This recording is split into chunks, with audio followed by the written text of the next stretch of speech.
So you have probably the most spectacular weigh-ins dressing up as characters. Best weigh-ins guy ever. The best walking guy ever. I mean, he's really known for his antics. He came out at the weigh-ins as Steven Seagal. He had the yellow shooting glasses on, another jacket. Tonight, Apollo Creed.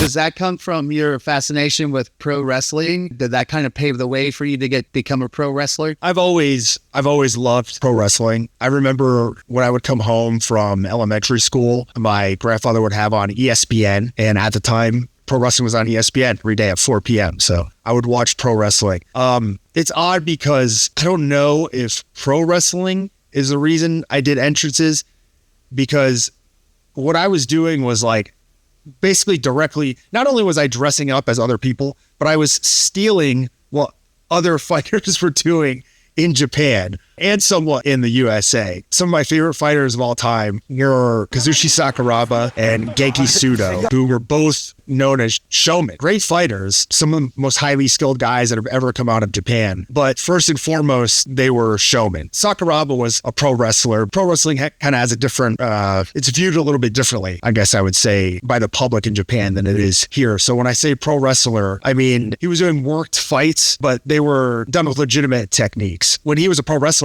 he didn't do this at all. He was just cut and dried, walk out in his tights, no personality. But when he fought in Pride, Sakuraba would come out dressed up like, a number of different characters. He would have masks on, sometimes suits. Genki Sudo would take it to a whole nother level and do choreographed dance routines while he was dressed in different costumes, sometimes as, baseball players. And he's got, people in uniform. He's throwing balls out at the crowd. I actually he dressed up like Buckethead, the musician, and I enjoyed it so much that I just copied him. So there was one time where I dressed up at a weigh-in as Buckethead, but it was really Genki Sudo as Buckethead. So it was like Inception. I was just stealing from guys that I thought were cool.